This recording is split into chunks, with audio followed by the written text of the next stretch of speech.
आजकल रेसलिंग देखने वाले फैंस स्टोन कोल्ड के बारे में कम जानते होंगे, पर जो लोग पुराने समय से रेसलिंग देख रहे हैं उन्हें जरूर पता होगा कि स्टोन कोल्ड क्यों WWE इतिहास के सबसे मूल्यवान रेसलर थे। ऑस्टिन के टाइम ऐसा कोई भी हफ्ता नहीं था दोस्तों जहां उनकी मौजूदगी में रेटिंग 5 मिलियन के पार न पहुंची हो। ऑस्टिन एटीट्यूड एरा के टाइम WWE के सबसे कीमती रेसलर थे। ऑस्टिन की वजह से कंपनी के मालिक विंस मैकमैन ने खूब नोट कमाए। आप यह जान के हिल जाएंगे दोस्तों कि साल 1997 से लेकर साल 2003 तक स्टीव ऑस्टिन सबसे ज्यादा पैसा कमाने वाले रेसलर थे। मिस्टीरियस बुक के इस खास अंक में आज हम आपको ऑस्टिन से जुड़ी कुछ खतरनाक कहानियां, किस्से और ऐसे रोचक बातें बताने वाले हैं जिन्हें सुनकर आपकी रूह कांप सकती है और आप भी स्टोन कोल्ड के फैन बन सकते हैं।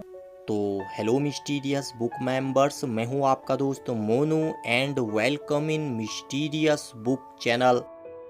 ऑस्टिन अपनी बियर के साथ ही अपने स्टनर के लिए जाने जाते थे, पर आपको यह चीज पता नहीं होगी दोस्तों कि स्टनर की वजह से ही ऑस्टिन को हर रात बहुत ही भयानक दर्द भी होता था। रेटल स्नेक ने खुद अपने पॉडकास्ट में कई बार कबूल किया है दोस्तों कि उनके स्टनर उन्हें हर रात बहुत ही दर्दनाक दर्द देते थे। इसका बहुत ही बड़ा प्रभाव उनकी गर्दन पर भी पड़ता था। एरिना में फैंस जब भी स्टनर की मांग करते थे तो ऑस्टिन अपने फिनिशर को बार बार देते थे।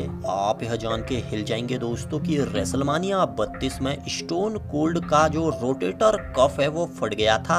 ऑस्टिन का रोटेटर कफ स्टनर देने की वजह से ही फटा था। रोटेटर कफ मांसपेशियों और टेंडन्स का ऐसा समूह होता है दोस्तों जो कंधे के जोड़ों के पास होता है। आप इसे ऐसे भी समझ सकते हैं कि मांसपेशियों और हड्डियों को जोड़ने वाली चीज ये होता है। रोटेटर कफ ही हमारे हाथों को मोड़ने और घुमाने में मदद करता है दोस्तों, और रोटेटर कफ की मोटाई मात्र 5 मिलीमीटर होती है। यहाँ ऑस्टिन ने लगातार 3 स्टनर दिए थे। शायद हो सकता है दोस्तों यहाँ पे जोर पड़ गया हो और इसी वजह से यह फट गया हो।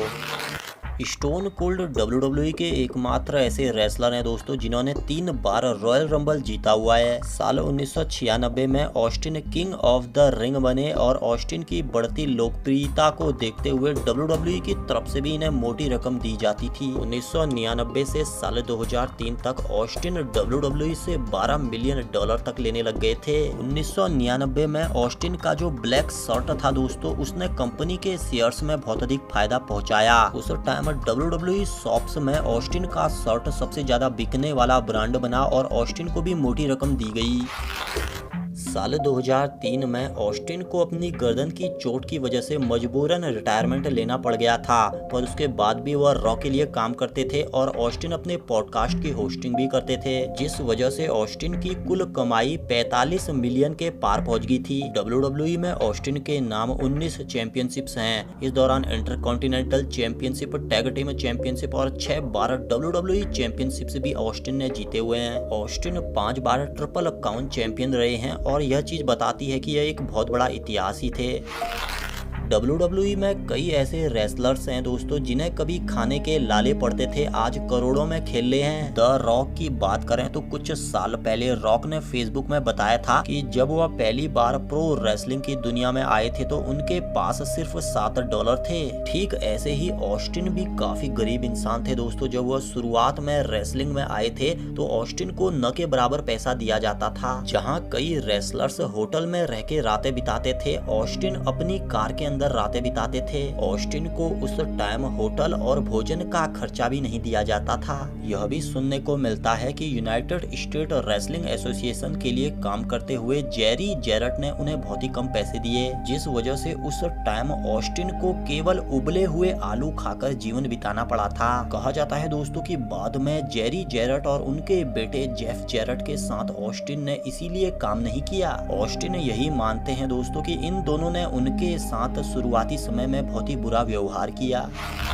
यह जान के आप शॉक्ड हो जाओगे दोस्तों कि stone cold Steve Austin Hollywood के एक्टर भी हैं। ऑस्टिन ने the longest yard, expendables, grow up two and the condemned जैसी बड़ी फिल्में की हैं दोस्तों, और इसके साथ ही ऑस्टिन टीवी शो भी करते हुए दिखे हैं। साल 2010 में WWE tough enough season 5, Dilbert and the brainy macho जैसे अच्छे टीवी शो में ऑस्टिन दिखे। ऑस्टिन ब्रोकन स्कल चैलेंज को भी होस्ट करते थे दोस्तों, और इसके अलावा भी ऑस्टिन के कई व्यापार हैं। WWE नेटवर्क में आजकल भी ऑस्टिन के पॉडकास्ट आते हैं दोस्तों, और इसके साथ ही ऑस्टिन का चाकुओं का बहुत बड़ा ब्रांड है। चाकू का व्यापार करने के साथ ही ब्रोकन स्कल बियर का भी ऑस्टिन का बहुत बड़ा कारोबार है। इन सभी व्यापार से ऑस्टिन बैठे बैठे मोटी रकम अंदर कर लेते हैं। स्टोन कोल्ड स्टीव ऑस्टिन आज भी WWE इतिहास के तीसरे नंबर के ऐसे रेसलर हैं दोस्तों जो सबसे ज्यादा सालाना पैसा कमाते हैं।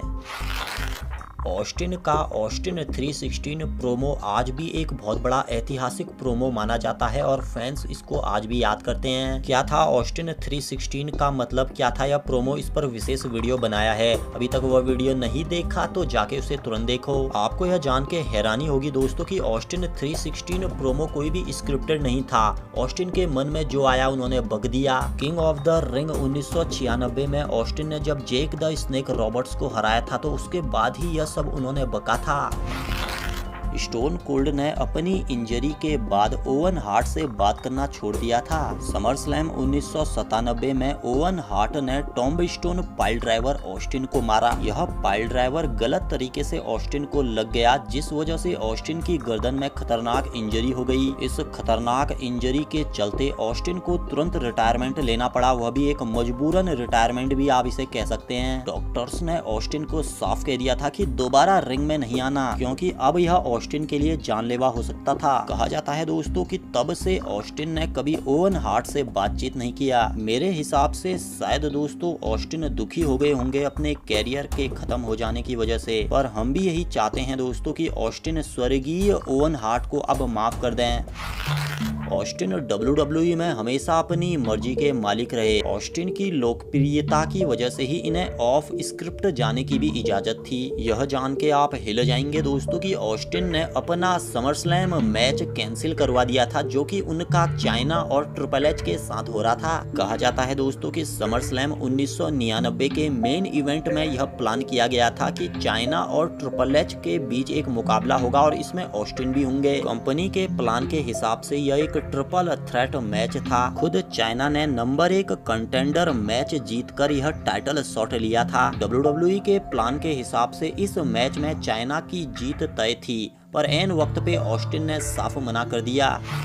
WWE में हमने कई ऐसे कैरेक्टर्स देखे हैं दोस्तों जो एक मूवी कैरेक्टर से इंस्पायर थे, पर एटीट्यूड एरा के पोस्टर बॉय यानी स्टोन कोल्ड स्टीव ऑस्टिन को इंस्पिरेशन एक सीरियल किलर जिसे आइसमैन के नाम से ख्याति मिली उससे इंस्पायर था। उस हत्यारे का असली नाम रिचर्ड कुक लिंस्की था। HBO की डॉक्यूमेंट्री के मुताबिक इस हत्यारे ने कई हत्याएं की थी। खुद स्टोन कोल्ड स्टीव ऑस्टिन ने अपनी autobiography the stone cold truth में इसका जिक्र किया है।